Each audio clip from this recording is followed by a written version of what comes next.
didn't have enough to worry about in this crazy new year, may I offer you 10-foot tall aliens? Here's the thing, anything over 7 feet tall is already terrifying to me, personally. Ditto for aliens on their own, no matter what they look like. So if you're combining those two, hello, Alexa's Nightmares 101. A video showing two human-like creatures on top of a hill at an island in Brazil was gaining some traction on social media the other day. According to a New York Post report, the beings were 10 foot tall and spotted at Ilha do Mel, an island more than 3 kilometers off of the coast of southeast Brazil. Ilha do Mel, a favorite spot for environmentally conscious travelers and beach lovers, is celebrated for its varied ecosystems. Spanning a mere 5 kilometers in length and 800 meters in width, the island presents a scenic mosaic of natural marvels. So there was a couple of videos that were floating around. There was a main one, and then the second one was pretty close by, and the appearance of these creatures on the hilltop kind of sparked some buzz amongst the locals. They stand confidently on top of the hill, which locals say is difficult to reach, with the shrubbery barely reaching their knees. The pair could be seen swinging their arms in an eerily human-like manner, but not enough to convince eyewitnesses that they weren't witnessing aliens. One person said in one of the videos I saw, "It's too big to be a person."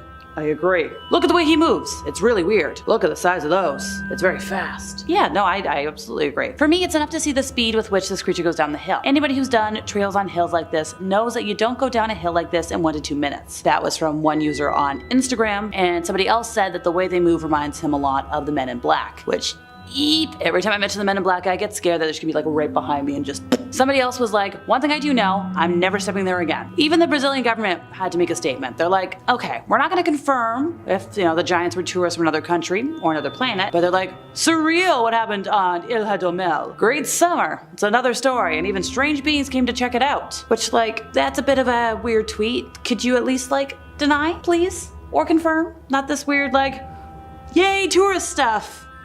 That's just scary. Time to travel back to a video from 2011 that I have no clue how to explain. We're traveling over to Sri Lanka for this one, and while it's not an alien sighting, it's one of the more unique UFOs I've ever seen in the sky. Look, I think I can mention that, and that's saying something at this point. It has been almost a year of me hanging out with all of you fabulous internet people, and I've seen a lot of UFOs. So let's picture this. Not your run-of-the-mill alien sighting. This is a spectacle in the sky that defies any kind of explanation. We're not venturing into the cliched realms of little green men here. This is a peculiar cosmic artifact. The UFO looks holographic, kind of like a metallic spinning top toy, like a Beyblade, or 2 metallic Hershey Kisses pushed together and it's just sort of hovering in the sky. Whee! It's not your typical saucer-shaped trope. Think of it as a, once again, celestial Beyblade making an appearance in the skies. And the visual oddity doesn't end there. This could be, like I said, some Hershey Kisses. They could be engaged in a cosmic tango, pushed together in an otherworldly embrace. I know, it's a bit of a stretch, but look at the dang thing. And also look at its peculiar nature. It's a metallic spinning top, just hovering in the vast expanse of the sky, seeming to scoff at the conventions of our earthly expectations. This isn't your mundane, everyday UFO flying saucer. This is a cosmic ballet that leaves us, the audience to this extraterrestrial performance, in a state of what the bleep? Think of it this way. Is it a mere quirk in the sky, a celestial play of lights and shadows, or is it a glimpse into the cosmic absurdity that eludes our comprehension? The very essence of unidentified flying objects lies in the ambiguity that shrouds them, and this Enigma is no exception. As we navigate, the unknowns, it's encounters like this that beckon us to question our understanding. Are we actually witnessing advanced extraterrestrial technology? Or is this an elaborate hoax? Is this some really weird drone, or a government thing that we don't know about yet? In the Grand Theater of the Cosmos, where the stage is set with galaxies and the script is written in the language of the stars, this UFO takes center stage as I don't know what. The cosmic mystery persists, leaving folks like me to grapple with the enigma of metallic spinning tops and celestial Hershey's Kisses just hovering in the tapestry of the unknown. Yes, I'm hungry, yes, it's close to Valentine's Day, and yes, I do have Hershey Kisses at home. Okay, imagine you're a homeowner, heading out into your backyard simply to throw away trash and suddenly face to face with an alien. I don't think that'll ever happen to me in this lifetime, mainly because I don't see myself owning a home anytime soon. In this economy, as an actress, don't make me laugh. I know the worst my dad has ever dealt with was a baby bear, or maybe a mama bear invading the trash, and he is a homeowner. Thankfully, they never tried to break through what was a wooden back door at the time. Not anymore, but at the time. Yeah, I know. Come on, Alexa, get back on topic. Last June, a video was circulating on the app formerly known as Twitter, depicting a non-human entity appearing briefly and blinking. The footage revealed a distinct form featuring 2 large eyes, aligning with the caller's previous description. The caller reported, there's an 8-foot person beside it, and another one is inside, and it has big eyes, and it's looking at us, and it's still there. So in a couple of the videos, 3 men and a woman can be seen attempting to record a non-human something. Notably, one of them is armed with a personal safety device. This did take place in the States after all. All of the folks in the video appear visibly frightened by the presence of this non-human entity that's just hanging out. And the police didn't really make an official statement because Why would they? The video footage that was accessed by a local news source, News Now, did show one officer walking into the backyard to investigate, and the video also shows a witness telling the police, "I don't believe in it, but what I saw right now, I do believe in." And the cop's like, "Yeah, you guys seem like legit scared, so I don't blame you." However, without any concrete evidence, the police closed the case with no concrete answers. But like, come on folks, you know, I know, government cover-ups are a thing, the proof is there. Good old malls, usually home to high schoolers, senior walking groups, and the most annoying families you will ever encounter. Trust me, I used to work in retail at a fairly large mall. Can you guess which store? But apparently on the first day of this 2024 year, the Miami Mall over in Florida might just have been home to something a little more out of this world. Alright, let's start with the official story. Apparently a group of roughly 50 youths caused a riot at Bayside Marketplace, an outdoor mall roughly 5 miles from South Beach. And granted, this is according to the Miami Police Department. They were setting off fireworks, which like, really? So obviously this led to panic, as some assumed there was a much more major crime. Now this came from Miami Police Department's Public Information Officer, Michael Vega. Only 4 folks were arrested though. Police were dispatched for crowd control due to, the panic. I've been in some panicky situations in crowds. You need a lot of help. Some businesses were also temporarily closed to allow the cops to clear the area, but Vega was like, aliens had nothing to do with this. Nope. He emailed the press saying there was no aliens, we didn't close any airports, nothing's being withheld from the public, LOL. Well, that's what people in power always say. Especially with an LOL, I believe that statement as far as I can throw it. And I'm not very athletic. In the days after the incident, folks on social media burst into a frenzy, honing in on what they described as Miami Mall aliens. Some folks suggested police were responding to aliens, not young people. Several people reviewed video of the incident circulating online and claimed that they could see an alien figure in the grainy footage. Others quickly posted memes because, well, we love memes. To quote a post I saw on the app formerly known as Twitter, 10 feet alien/creatures caught on camera, fired at inside and outside Miami Mall, media silent, cops are covering it up saying young people were fighting with fireworks, yet all these cop cars and air traffic stopped that night except for black military choppers and no media coverage. Wow, feel like I'm getting a nasty case of deja vu. Really? Like black military choppers? Clips taken from the viral video were shared a lot on social media, claiming that an 8 to 10 foot alien could be seen at the mall. Now once again, 10-foot tall aliens? Multiple? In this year already? The low quality clip appears to show a tall glowing figure near police vehicles. Look, I've seen videos that were less likely to be aliens turn out to be worth something in terms of being the genuine article, so I'm not dismissing it. What if every Florida man photo or meme was just an alien trying to blend in here on Earth and failing? Chew on that for thought. Also, what if they were hanging out in Brazil and were like, let's go try Miami next? I'm not quite sure if the final entry into today's list is a large bug, alien, or UFO, so I'm gonna need y'all's assistance to help me decipher just what in tarnation this damn thing is. So, the video, capturing this cloaked jellyfish-shaped object gracefully traversing the airspace above a US military base, kinda has a lot of people going, huh? This very curious footage, recorded through the lens of a thermal imaging camera, adds a layer of complexity to the ever-mysterious UFO whodunits. The video was initially shared by UFO investigator Jeremy Corbell and brought the peculiar incident into the public eye. Jeremy emphasized the incredible risk undertaken by an individual within the military ranks to smuggle this footage into the public domain. Whistleblowers have a very bad history of just disappearing if the government isn't happy, or just publicly being discredited if their boss is in a good mood. Now the intrigue deepens as Jeremy details the movements of this jellyfish-looking, and mesmerizing ballet unfolds as the unidentified object glides over a body of water, abruptly halts its movement, descends into the water with an almost ritualistic precision, and then for a suspended 17 minutes, embraces silence. But then with the suddenness of cosmic punctuation, it goes, emerges from the water, launching itself into the sky at a daring around 45-degree angle. I was not good at math, folks. Amidst all of this, Sue Gao, a spokesperson for the Department of Defense, kinda came out, she's like, okay, official statement, right here, in her very carefully crafted words, she refrains from validating or debunking the authenticity of the leaked material, saying, we don't comment on the authenticity of alleged DoD materials that may have been leaked. But, once again, may have, not confirming, not denying. The subtleties of the statement aren't going unnoticed, everybody. Analysts like Ross Coulthart highlight the absence of a categorical denial, interpreting it as a strategic maneuver by government entities. It's the good old dance of neither confirm, don't deny. A classic diplomatic move when navigating, all this alien and UFO knowledge that we have. What do you think? Let me know in the comments, because my personal verdict, it's real. We saw this at Roswell. We've seen this ever since. The government says, oh, it's fake, and then it's real. Alrighty, how about we start off today with the most recent sighting on our list? Deep in the abyssal expanse of the Pacific Ocean, a mysterious circular enigma emerged. Scott Waring, a self-proclaimed UFO researcher, took center stage in this cosmic odyssey, unveiling a revelation that echoes from the depths off the coast of Nazca, Peru. The year is 2022, and the digital lens of Google Earth becomes the vessel through which Waring embarks on a journey into the aquatic unknown. As pixels coalesce to form the underwater tapestry, Waring's gaze fixates on a dark circle, an anomaly nestled in the oceanic embrace. The conjecture unfolds the circular specter, a submerged UFO.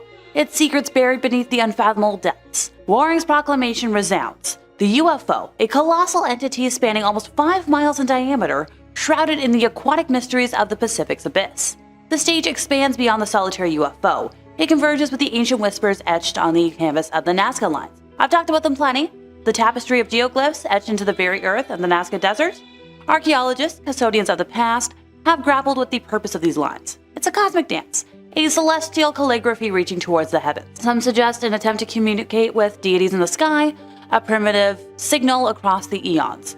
Others think, the lines might be more relating to the cosmos, seeing observatories woven into the very fabric of ancient knowledge. Unfortunately, because they're so old, we may never know the true meaning behind them. I've talked about them in depth pretty often around here, so I do recommend watching some of the other alien and UFO videos on the channel to get caught up if you're not already. So it's here, at the nexus of terrestrial and aquatic mysteries, where Waring perceives a connection. The submerged UFO, the unknown sentinel, all tethered to the Nazca lines in purpose or by coincidence? The juxtaposition of the ancient glyphs and the colossal dark disk between the ocean's surface kinda sparks the flames of speculation. Are the lines, etched by human hands, remnants of a cosmic dialogue? Or Waring, because he, like me, believes in extraterrestrials, thinks that the ancient Nazca culture sought communion with the deities beyond the celestial veil, perhaps beings not of Earth? Aliens? His convictions echo in the digital realm, where pixels and conspiracies kind of converge. Waring's words echo through the channels of his cybernetic proclamations. The disk at the bottom of the ocean is 100% proof of aliens, which is a bold declaration, suggesting that the very technology of otherworldly origin is just hanging up beneath the ocean surface, something that's been there since long before our digital scrutiny. Yeah, there's a lot of people that are skeptical out there. It's kind of like that shadowy figure in the corner. Critics may dissect the pixels, question the accuracy of the digital lens, and ponder when it comes to the water, the human mind might be conjuring some stuff up where we don't see things already. The submerged UFO becomes an artifact of faith, kind of like a test for believers and skeptics alike. As the mysteries persist, this enigma, a cosmic punctuation mark beneath the waves, awaits the scrutiny of digital archaeologists, cosmic poets, and those who dare to peer into the unknown. Before I accidentally turn today into a UFO fest, which will probably still happen, have you met me? How about we dive into the idea of an underwater alien landing area? The theory stems from a number of UFO sightings near the Solomon Islands, with witnesses claiming the UFOs appear to rise out of the surrounding ocean where warships sank during the Second World War, before vanishing into a remote island lake. This theory was discussed on the History Channel's Ancient Aliens show, which looks at the most credible alien evidence here on Earth. Which, my kinda show. Author Andrew Collins said on the program that there have been reports that objects, strange lights, actually rise up out of the waters into the air and move about for a period of time and then disappear. And often this is either witnessed from the beach or experienced close hand by fishermen, and it is said that sometimes these objects come so close that the fishermen can actually feel the heat as they pass. Another author, Mike Barra, said, there have been sightings of flying saucers appearing over the wreckage, flying into and out of mountains and volcanoes in the area, making the whole area really pretty interesting. Another commentator on the show said that the UFOs are often seen in the ocean, as well as the sky. So, we got a lot of opinions here, and they all agree. He said that people often talk about seeing light, not only in the sky, but in the ocean. You see lights in the ocean, like he can't stress this enough. And they see lights flying past overhead as well, sometimes crashing, once again, into the ocean, like a plane would crash. These sightings have led some to conclude that aliens might have underwater bases in the area, and you might not want to cross paths with the mysterious life forms either. Tim Swartz, author of Conspiracy Journal, said that there are numerous accounts of abductions, people who disappear after coming into contact with said UFOs, never to be seen again. Now, I know the story of Betty and Barney Hill far too well to joke about alien abductions right now. Heck, I've talked plenty about abductions on this channel, and it's a very real and very scary thing. No thank you.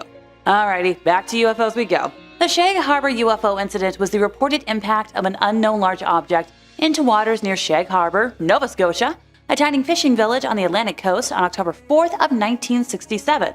The reports were investigated by the RCMP, the Canadian Coast Guard, the Navy, the Air Force, as well as the US Condom Committee, because you gotta have everybody. I also had to research that because at first I thought it was a table for condom and I was busting a gut laughing.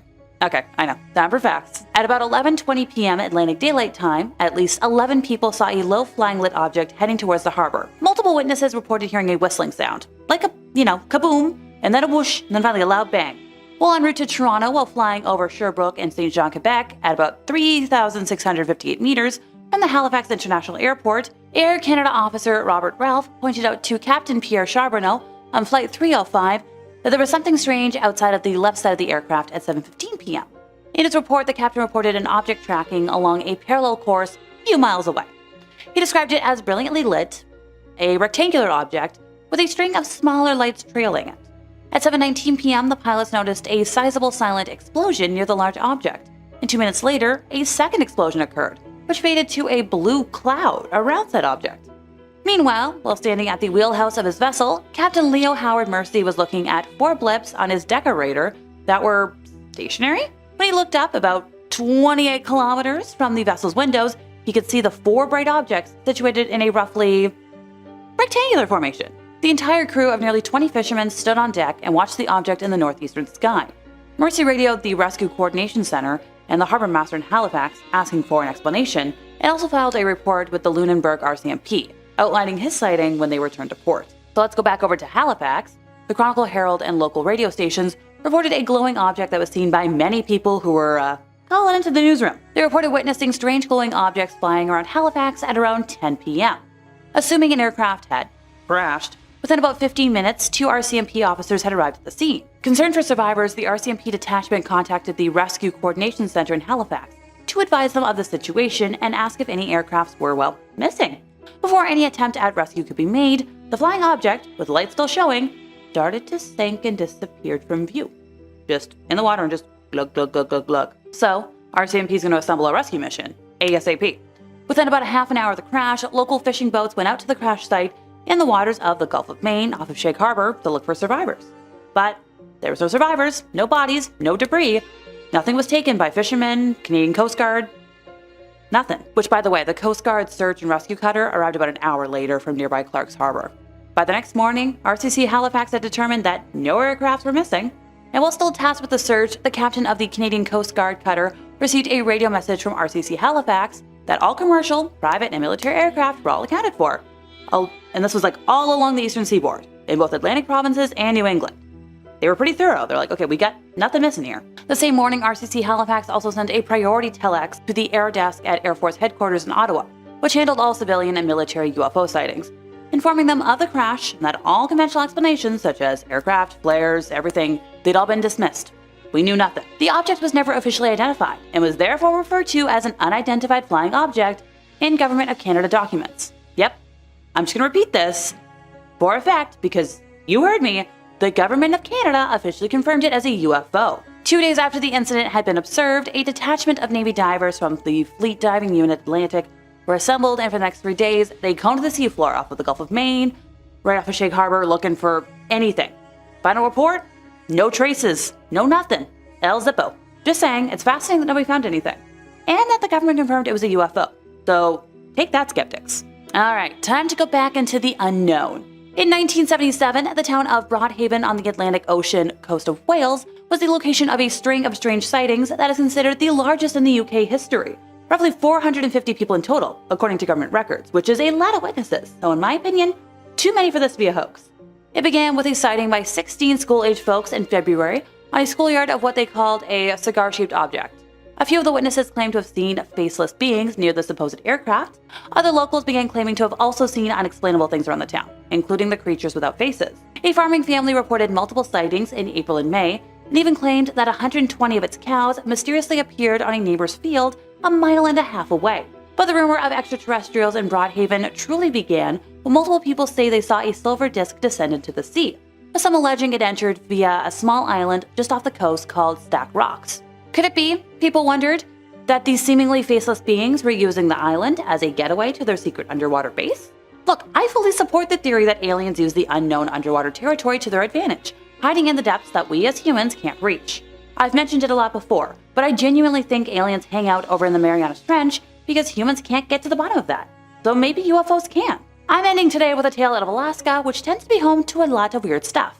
If you don't believe me, look up sea spiders. Forever shuddering from that one. Members of the Mutual UFO Network have made claims about alien bases found underwater off of the coast of Alaska, based on eyewitnesses' reports from decades ago. So UFOologists and UFO enthusiasts have alleged facilities dedicated to extraterrestrials elsewhere in the world, including Dr. Stephen Greer's claim that a mountain in South Korea is hiding a massive UFO. Meanwhile, though, the researchers have focused on the mysterious activities in Alaska, which have suggested that the deep waters could possibly be the hiding spot of aliens? Yes, I get it. To a lot of people, they're like, okay, come on, that's an obvious answer. Alaska, not a lot of people there. But there's researchers that believe there was truth to the claims about alien crafts that were allegedly seen by the crew members of a ship back in 1945.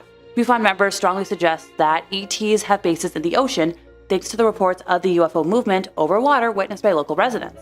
The UFO investigators say that they have studied reports of the UFO sightings from the 1940s, which were never made public. Number 5, the Doan tribe in Sirius B. The Doan tribe, residing in the Bandiagara escarpment in Mali, has long been a subject of intrigue and wonder. What sets them apart is their extraordinary astronomical knowledge, particularly concerning the Sirius star system. The Dogon's insights into the system are remarkably advanced, especially considering the limited observational tools available to them. The Sirius star system, especially noticeable for the brightest star in our night sky, Sirius A, holds a central place in Dogon mythology and cosmology. However, it's their knowledge of Sirius B, a companion star to Sirius A, which truly baffles scientists and historians. Sirius B is a dense white dwarf star that cannot be seen with the naked eye. The Dogon described Sirius B as a tiny yet heavy star, invisible to the human eye, and following a 50-year elliptical orbit around Sirius A.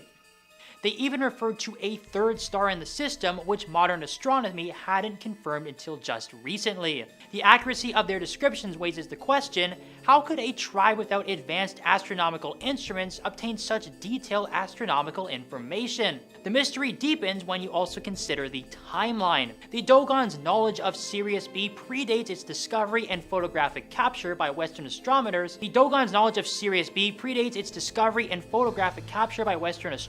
In the 20th century. This has led to various hypotheses. Some theorists propose that the Dogon's knowledge is too precise to be coincidental. They speculate that the tribe might have had direct contact with an advanced extraterrestrial civilization, possibly visitors from the Sirius system itself, who imparted this astronomical knowledge. Another theory suggests that ancient civilizations had developed sophisticated observational techniques, or that the Dogon had inherited knowledge from ancient predecessors like the Egyptians or Sumerians, who might have been capable of such observations. The primary source of Western knowledge about the Dogon's astronomical beliefs comes from French anthropologist Marcel Griol and his student Germain Dieterlen. Their studies in the 1930s and 40s documented the Dogon system of thought. The Dogon tribe's understanding of Sirius B remains one of the most compelling mysteries of ancient knowledge and cultural history. Whether the result of extraterrestrial contact, ancient observational prowess, or cultural misinterpretation, it challenges our understanding of historical knowledge transfer and the development of astronomical studies. Number 4, the Tuli Papas. This intriguing artifact is an ancient Egyptian text which was purportedly discovered in the 1930s by Alberto Tuli, a Vatican Museum director. The papyrus is said to be a transcript of an older document from the reign of Thutmose III around 1480 BCE. What makes the Tuli Papyrus so captivating is its description of an extraordinary event, the appearance of what the text calls circles of fire in the sky. According to the translation of the papyrus, these fiery circles were observed over several days, and their presence caused great concern among the Egyptian kingdom. The text describes the sky being filled with these mysterious objects flying closer and closer to the earth, which is an imagery that modern interpretations liken to a fleet of UFOs. But here's where it gets even more interesting. The Tuli Papyrus is not just a fleeting mention of these phenomena. It allegedly details how these circles of fire eventually ascended back into the sky, making this account one of the most detailed ancient descriptions of what could be interpreted as a UFO encounter. However, the Tuli Papyrus is shrouded in controversy. The original document has never been found, and all that remains are copies of the supposed translation. This lack of original evidence casts doubt on its authenticity, with some experts considering it a modern fabrication or a misinterpretation of a historical event, such as a meteorological or astronomical phenomenon. Despite these doubts, if the Tuli Papyrus is genuine, it stands as a remarkable record. It would not only push back the timeline of reported UFO sightings, but also provide an astonishing connection between ancient civilizations and the enduring mystery of unidentified flying objects. Number 3, the Vimanas of ancient India. Next, we delve into the mystical world of ancient India with the Vimanas. These fascinating machines are described in two of India's most ancient and revered Sanskrit epics, the Mahabharata and the Ramayana. The term Vimana literally translates to measuring out, traversing, or having been measured out. In these texts, Vimanas are depicted as chariot-like flying machines, often piloted by the gods or other extraordinary beings. The descriptions of Vimanas are remarkably detailed.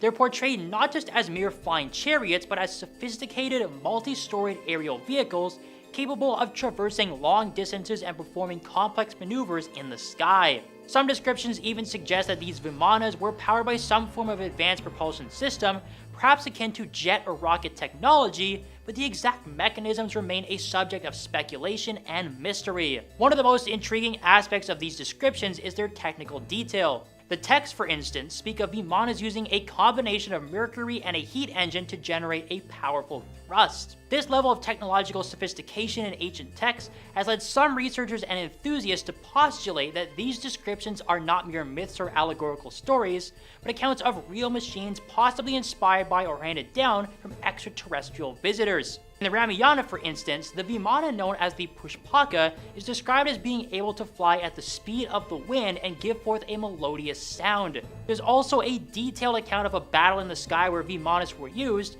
which some interpret as an ancient depiction of an aerial battle involving advanced technology. The concept of Vimanas has not only captivated those interested in ancient alien theories, but also influenced modern UFOlogy and even inspired aspects of early 20th century aerospace engineering. The mystery deepens when we consider that similar flying machine descriptions are found in other ancient cultures and texts worldwide, suggesting a possible global phenomenon or shared knowledge of an advanced technology that predates known human civilizations. In conclusion, the Vimanas of ancient India, with their detailed and technologically advanced descriptions, continue to be a source of fascination and debate. Whether they were imaginative creations of our ancestors or based on real technologies possibly influenced by extraterrestrial contact remains one of history's most intriguing mysteries. Number 2, the Anunnaki of Sumerian mythology. These beings occupy a central place in the ancient Mesopotamian pantheon. Recorded in several ancient texts, including the famous Epic of Gilgamesh,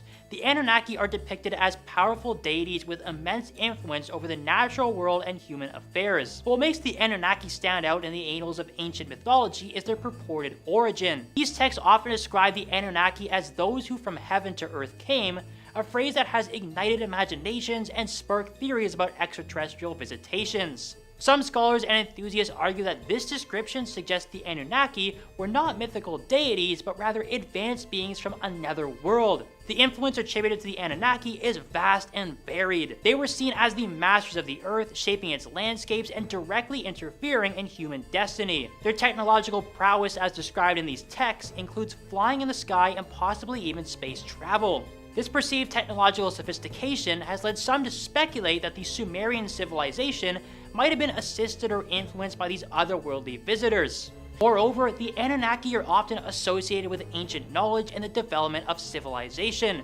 They are credited with teaching humanity various arts and sciences, from agriculture to law, from kinship to construction. This notion of gods bestowing knowledge upon humans aligns intriguingly with theories of ancient astronauts, extraterrestrial beings guiding or accelerating human development. The physical depiction of the Anunnaki also adds to their mystery. They're often shown with distinct non-human features and sometimes with what appear to be technological devices. These depictions have been interpreted by some as evidence of their extraterrestrial nature. As we explore these ancient stories, we're left to wonder, were the Anunnaki simply mythical figures crafted from the imagination of our ancestors, or could they have been visitors from another world, playing a pivotal role in the dawn of human civilization?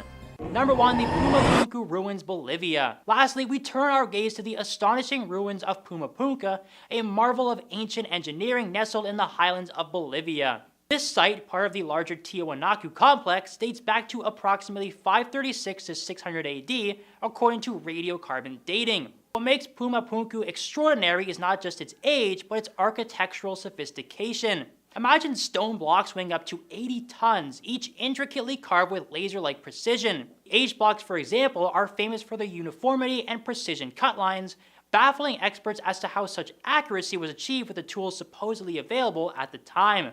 These blocks interlock in complex patterns, suggesting a level of architectural planning and skill that rivals modern engineering feats. The precision of these structures is so high that some theorists suggest the involvement of advanced technologies, possibly extraterrestrial in origin. They argue that the technology required to shape these stones with such accuracy was not known to exist in pre-Columbian Americas.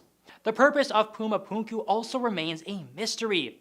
The site appears to have been abruptly abandoned, with many of its structures left unfinished. This has led to various speculations ranging from a sudden natural disaster to the influence of otherworldly visitors. Archaeologists and historians, while acknowledging the site's complexity, typically attribute the achievements of Puma Punu to human ingenuity and the sophisticated societal organization of the Tiwanaku culture. However, the lack of definitive explanations continues to fuel theories of ancient aliens and advanced lost technologies.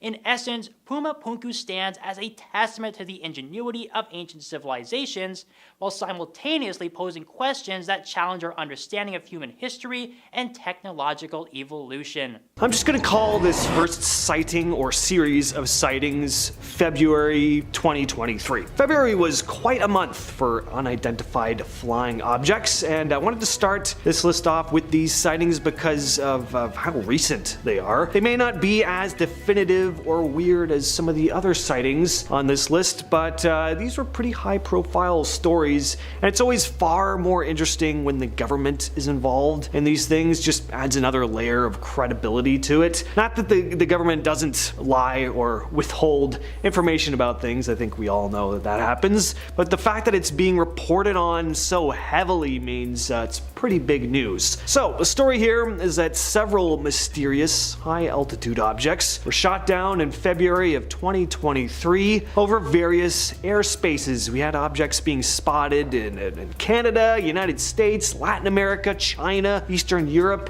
It started when several unidentified objects were shot down over Alaska, the Yukon, and Lake Huron. The general of NORAD, Glenn D. Van Herk, made a statement saying the objects could be benign, but it wasn't 100% sure. When asked if they could be of alien origin, though, that's the question we're all digging to ask, he said he just wasn't ruling anything out. I'm just interested by this. It really seems like the government and military agencies are starting to become more open to the idea of extraterrestrial life, or maybe some of them already are fully aware of their presence. Either way, though, it seems like it's being discussed more. It's not being written off as nonsense like it has been in the past. So just that aspect alone is interesting to me. Now, here's another interesting thing about these cases. There were recovery attempts made, to find these objects that had plummeted towards the Earth. Unfortunately, they all landed in areas that aren't all that accessible, so it made for a pretty difficult recovery process, and the missions were pretty soon abandoned. Now, that's what they say, but what if the government actually did recover something that they just aren't ready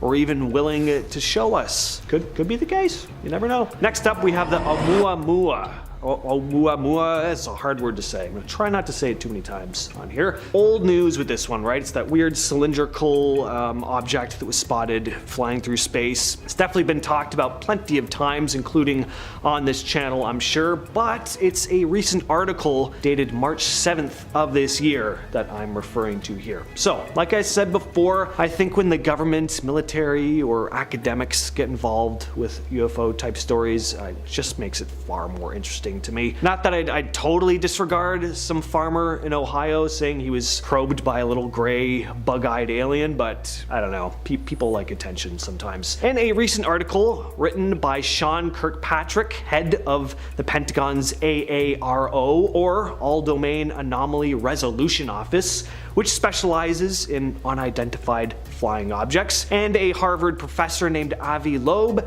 they discussed the possibility that objects such as UAMUA, spotted back in 2017, could be of alien origin. So pretty exciting. I mean, these are two learned, intelligent people writing an official document theorizing the possibility of alien life. I mean, that's just cool.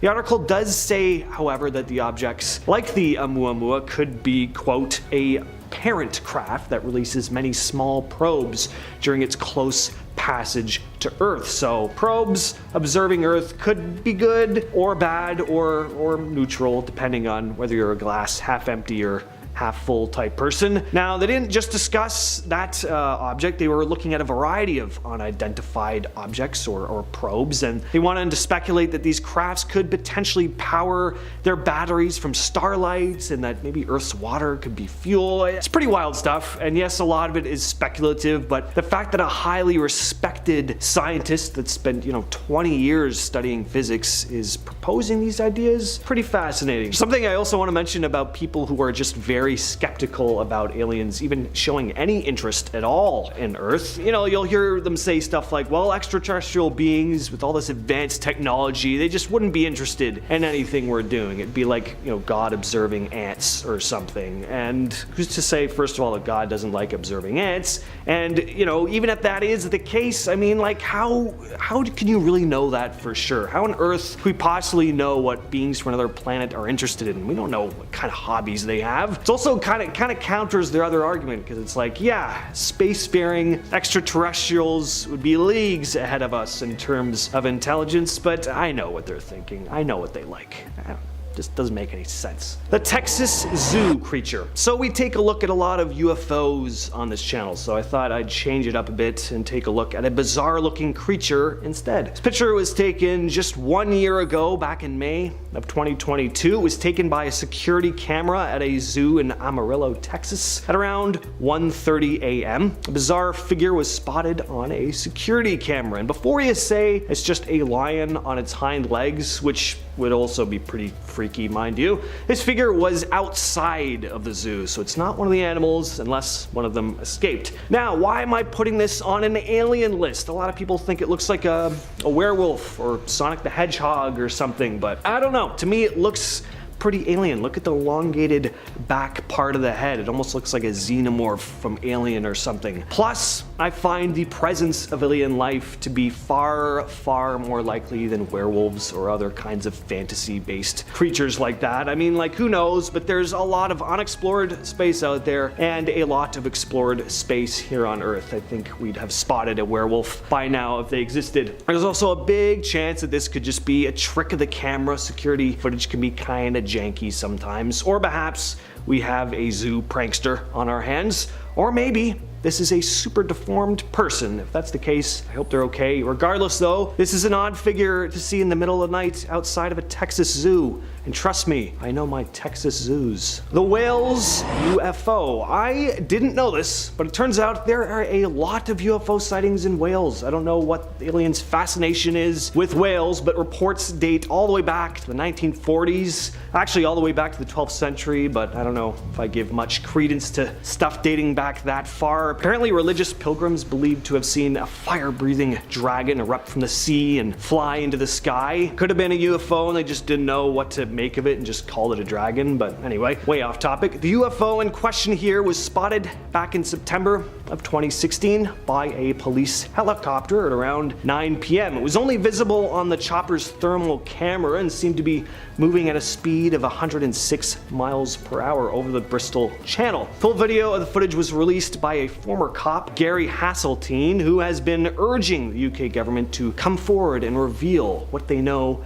about UFOs. What's also interesting about this one is that the object was moving against the wind, so it is or was being operated one way or another. It's not like it was some object caught up in a wind current or something. Police also stated years after the event that it could have possibly been a drone, but they were struggling to keep up with it, so it'd have to be a pretty fast one. There are drones that reach that 100-mile-per-hour speed, but they're pretty high-end. Your common drones clocking at around 45 to 70 miles per hour, so again, who knows, but it's possible. And coming in at our number one spot, we have aliens in Bolivia. I wanted to finish off with this one because we have reports of both your typical UFO sighting and reports of actual aliens being spotted here, so we're getting some real bang for your buck with this one. The story just happened back in March of this year, and it all started when residents of a small village in the La Paz area of Bolivia claimed to have spotted a mysterious green light in the sky. A bunch of people pulled out their phones and started filming. They were in absolute awe. and said it looked to be some kind of alien spacecraft. And then 2 days later, little people were spotted running around the town at night. One villager named Rita Marquez reported to news outlets describing the creatures as little, almost like goblins, and is quoted saying they were miniature beings, like those little people who appear to children. And it felt like something creepy was happening, like they were welcoming their friends, you know? Now, I'm not sure exactly what she means by that, but it's definitely odd. This bizarre situation all culminated with several residents claiming to have found one of the small creatures curled up dead in a gutter one morning, the body of which soon vanished. So we clearly have a lot going on here. Weird lights in the sky, possibly even an aircraft spotted, little beings running around the streets at night, a dead one, unfortunately. It's all pretty weird, and sure, it's possible it's just a hoax or even maybe mass hysteria, but there's also a good chance that it isn't. I love stories like this where there are multiple witnesses. Again, it adds another layer of credibility to the whole thing, because obviously it's a lot harder to organize a hoax and get multiple people involved. People talk, you know, they let secrets out. Another interesting thing about this one is that authorities did get involved and told the villagers to kind of stay hushed about the whole incident, so maybe they just thought everyone was nuts and didn't want to spread misinformation, but perhaps there is something going on here that they need to cover up for one reason or another. Either way though, something happened. Number 5. Hypnotic regression. Many people who claim to have been abducted by aliens are unable to remember a lot of the specific details of their abductions. Because of this and the public stigma against people with alien experiences, many people choose to never come forward, or their stories are written off as delusion. But in the spirit of giving people the benefit of the doubt, let's talk about a certain woman's experience with hypnotic regression. A woman who claims she was abducted by aliens was put under hypnosis in order to give a documentary crew information about the visitors from other worlds. When asked how aliens are able to travel at such incredible speeds, she responded with the following: "I can't explain it, but it's like if they want to get from one point to another point, they remove what's in between, so they don't have to travel that distance. They are instantly from there to there." When asked why aliens are studying humans, the response was, "They are very wary of humankind. Mankind is progressing technology-wise, and soon he's going to come across technology that will allow him to peel back the layers of dimensions. And they want to know all about man for their own benefit. Man's warlike, aggressive, an animal. He's in possession of technology that is more than he is. There's no balance. And they're very wary that he's now on the threshold of many breakthroughs, one of which is peeling back dimensions. It's like an onion skin. You peel back one layer, and there's another one underneath, and another one underneath, and another one underneath. The same with dimensions. They're scared.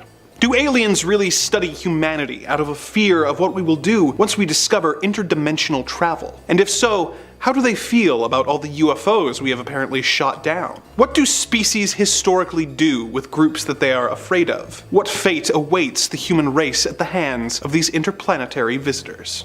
Number 4. Sam the Sandown Clown. Our next story comes from the January-February edition of the British UFO Research Association Journal and concerns an anonymous man going by the alias of Mr. Y, who claims that one October night in the year 1970, he was driving to visit a friend when he saw something hovering over the swamp to his right. It was a huge UFO with several different multicolored orb-like lights brightly illuminating the craft. He got out of his vehicle to observe the craft for a moment and then continued on his way. He looked out his window and realized that the craft was now following him, its lights spinning.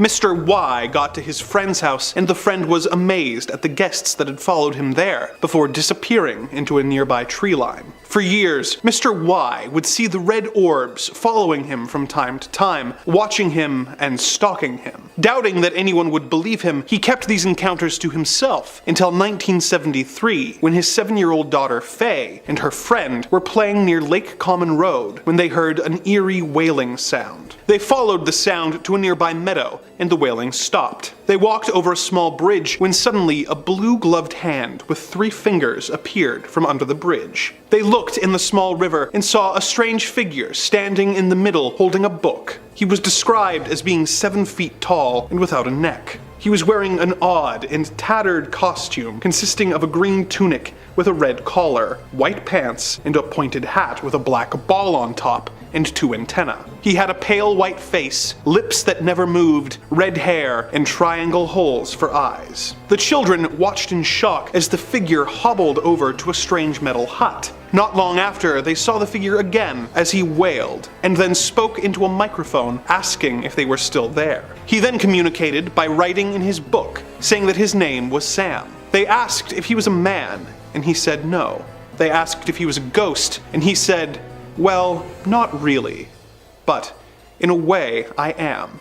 He said that there were others like him and that he was afraid of being attacked by humans. He invited them into his metal hut, which was filled with wooden furniture and elaborate knobs. The children hung out with Sam for an hour before leaving, and a year later, she told her father about the encounter, telling him that there had been men nearby fixing a post who had acted as though they could not see the strange creature. He had trouble believing her, but he had had enough experiences with aliens of his own that he had to consider the possibility that it was real. Did Mr. Y's daughter really see a strange alien in the woods, or is this just the overactive imagination of a child? In an age where spacecraft are being seen all over the world at an alarming rate, we really can't rule anything out. And what of the UFO stalking Mr. Y? What were they hoping to see, and why was he selected to be the subject of their curiosity? This mystery will likely never be fully unraveled. Number 3. Aliens take a baby. Our next entry comes courtesy of phantomsandmonsters.com and describes a 14-year-old visiting the home of some seniors and seeing something more terrifying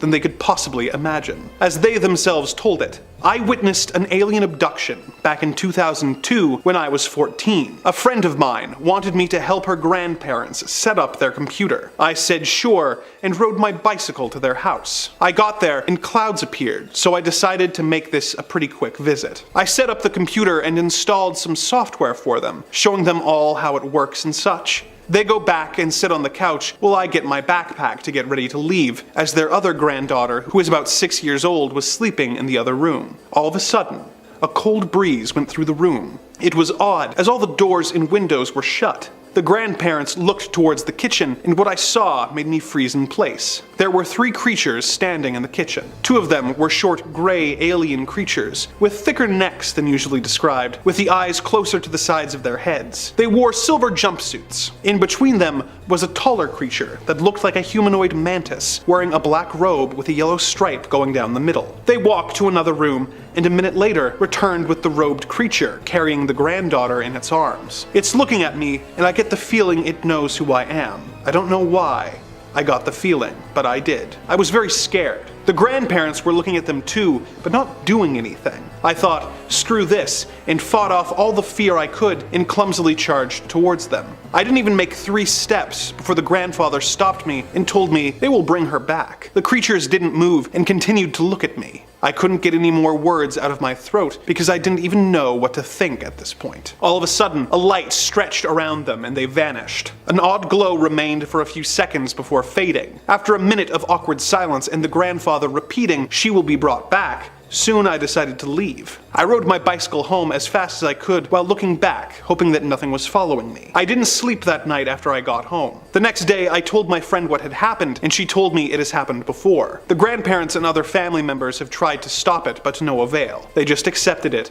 with a look of defeat and moved on. The granddaughter was brought back after a few hours. Not long after I witnessed this incident, their whole family moved elsewhere. I've heard from other people who claimed to experience similar events, and I feel they are legit. Why are aliens taking babies away from their families? What are they hoping to learn? And is there some way to stop them? One can hope, but it seems unlikely. Number 2, dream or abduction. This next story is from an anonymous Reddit user who claimed to be abducted and experimented on by aliens before waking up at home with injuries related to the experiment. As he told the story, in July of 2015, back when I was 19, I lived in a house in Southport, Sacramento with 3 other friends. I woke up one night to a light coming through the ceiling of my room, and it lifted me out of my bed. Next thing I know, I'm in some kind of chair and unable to control my body, like I was drugged with something. There were guys that were not human men, but gray people with large black almond-shaped eyes doing stuff with what seemed like medical instruments and machines. I was very terrified. I was unarmed, naked, unable to move. I was so scared. One of them was touching the machine that put the tube down my throat and into my stomach. His hand got close to my face because he had to adjust something holding my head in place. I remember getting a good look at his hand and eyes. They had long fingers with pads at the tips, sort of like salamanders, and they don't have fingernails. Their skin is gray, but kind of like a powdery translucent gray. They had large heads with small necks, so small and thin it didn't make sense. Their arms and fingers were long and skinny too. I was in the chair with my head and jaw held by something so I didn't see their feet. I'd say the tallest probably stood about the height of my lowest rib, and for reference, I'm 5'10". The tube machine sucked out the food I ate earlier that day, and then was pulled out of me. I don't remember how I got there, but then I remembered being in a cage made of some kind of metal that reminded me of aluminum. In a room with curved walls. In front of me was a man who looked a lot like a human, talking to a gray person on a window that lit up a screen like a hologram. The man was tall and looked like a human, except that his skin was very white and his hair was blonde and platinum. He spoke with a gray person on the holo screen in a language I didn't understand. He wore a blue flight uniform of some kind. This man was obviously military of some sort judging by his uniform. The gray person spoke in a language that sounded like birds chirping. Once the call was over, the holo screen turned into a different display with symbols, and the man turned and walked to me. He crouched down and spoke to me in plain English and said to me, "Everything's gonna be fine. I'm going to get you out of here and take you home." I was so happy to hear that. He opened the cage, and next thing I know, I fell on top of my bed with my back hitting the mattress first. I immediately got out of bed right after I fell. Was this a real alien abduction or simply a horrible nightmare? Typically, I would think it was merely a bad dream, but the user describes extreme pain in his throat for days afterwards from the tube being forced into him. What was the source of this pain if it was simply a dream? Truly a strange encounter to contemplate.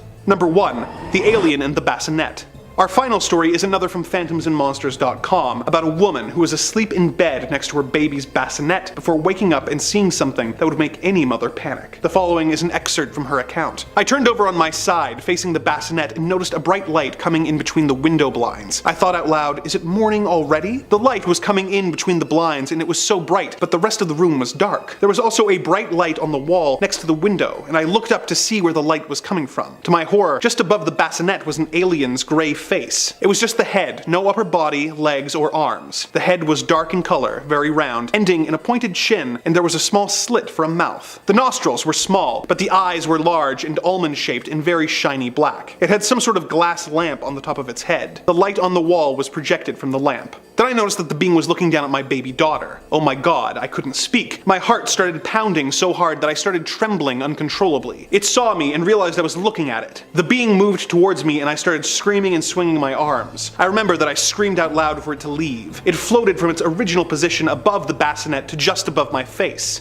I remember seeing this light blue fog build up in front of my face, and then in a dreamlike manner, I heard a cooing sound similar to mourning doves. I had the feeling that whoever was talking to me was stern and was telling me that it was for our own good. The woman then describes waking up with a sore spot on her head and the alien being gone without a trace. She insists it was not a dream and that she really saw an alien creature that she believes will one day return. For her sake, let us hope it was simply a dream. Number 5. Commercial pilot sightings. Commercial pilots have been increasingly contributing to the reports of UAP sightings in 2023. These sightings have gained attention and have been included in the federal government's annual report tracking such objects. The collaboration between the Department of Defense and the Office of the Director of National Intelligence has documented UAP sightings from August 31st, 2022 to April 30th, 2023. The released report acknowledges that the majority of UAP sightings are concentrated in military airspace, as reported by official military personnel and sensors that are placed in those areas. However, the recent addition and influx of sightings reported by commercial airline pilots has led to a more diverse distribution of UAP sightings across the United States. While the majority of sightings occur over US airspace and waters, it is important to note that this bias exists due to the US-centric collection of reports. The ARA, which is responsible for tracking UAP sightings within the Defense Department, received a total of 291 UAP reports during the March marked reporting period. 17 of these reports were incidents that occurred between 2019 and 2022, but had not been previously reported, bringing the total number of UAP cited in the annual report to 801. None of the sightings in the publicized report were associated with adverse health effects or injuries, but some reports from military witnesses expressed potential safety concerns during flight. Certain UAP exhibited concerning performance characteristics, such as high-speed travel or unusual maneuverability. The report proceeds to reassure everyone that none of the UAP sightings investigated posed a threat to the flight safety or aircrafts. Commercial pilots' accounts in the annual report highlights the importance and weight of their observations and contributions to clearly understanding UAP. Their expertise as trained observers and their proximity to these incidents add a sense of credibility to the reports. It is essential to continue studying these reported sightings and improve domain awareness to better understand the nature and origin of the observed UAP. By working collaboratively, the government and the aviation industry can improve and apply effective reporting mechanisms and further investigate intriguing phenomena encountered by commercial pilots. Number 4.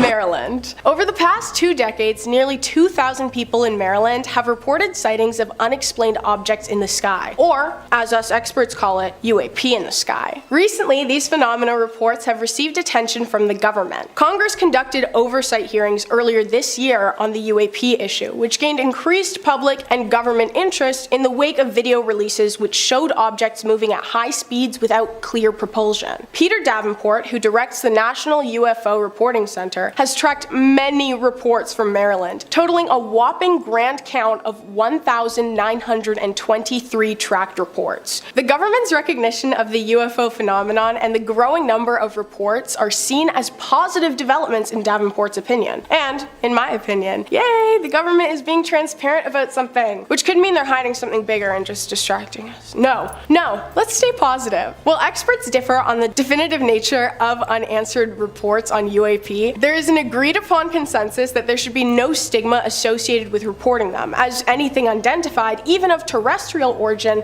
could be a major security threat. In September, NASA called for enhanced data and further study of these objects, marking the agency's first concerted effort to investigate UAP seriously. NASA Administrator Bill Nelson expressed a personal belief in the possibility of life in the vast universe. Concerns have been raised about potential risks UAP pose to military and commercial aircraft, as I said, with speculation about surveillance by other nations such as China or Russia, like the balloons. The urgency for national security awareness is highlighted by lawmakers who often emphasize the potential collision risks that could occur with these mysterious unidentified objects. People who witnessed and reported an unidentified object frequently remain uncertain about the true nature of what they observed. With increased attention on UAP, researchers from NASA and other government agencies aim to implement programs and utilize resources with the hopes that they will unravel some of the mysteries surrounding these phenomena. Yay! Positive! Discovery! Love it! No sarcastic remarks here, we can carry on. Number 3. Las Vegas. In late April, the city of Las Vegas found itself at the center of a peculiar event when local police responded to reports of 2 unidentified entities falling from the sky. Coinciding with these alarming reports was a family's claim of encountering a non-human presence in their backyard. The incident unfolded on the night of April 30th, 2023, with police responding to the family's call about a strange-looking, abnormally large creature standing at an astonishing 10 feet tall in their backyard. A colleague had reported a similar sky sighting just 8 minutes earlier, prompting the officers to acknowledge the unusual coincidence and to take it somewhat more seriously. And then, yet another resident reported a 100% non-human object on their property, accompanied by separate body cam footage capturing a glowing object in the night sky. About 40 minutes later, yet another resident reported 2 unknown entities in his backyard, describing them as 8 to 10 feet tall and resembling sci-fi aliens with large eyes and mouths. The bold declaration that these entities were 100% not human added to the perplexity of the situation. The police conducted a thorough investigation on the property for several days before ultimately closing the case, leaving many questions unanswered. To put the Las Vegas incident into context, a declassified annual report from the Office of the Director of National Intelligence revealed that the US government had received over 510 UFO reports between late 2004 and mid-2022. The Las Vegas occurrence contributes to this expanding body of mysterious and unexplained events, further fueling ongoing interest and speculation regarding the nature of unidentified entities and their potential origins. The government's newfound acknowledgement of a significant number of UFO reports underscores a broader pattern of heightened public awareness and reporting of unusual aerial aerial phenomena. The Las Vegas incident serves as a small example of the larger trend, prompting discussions about the existence of extraterrestrial life and the need for further investigation into these unexplained events. Number 2.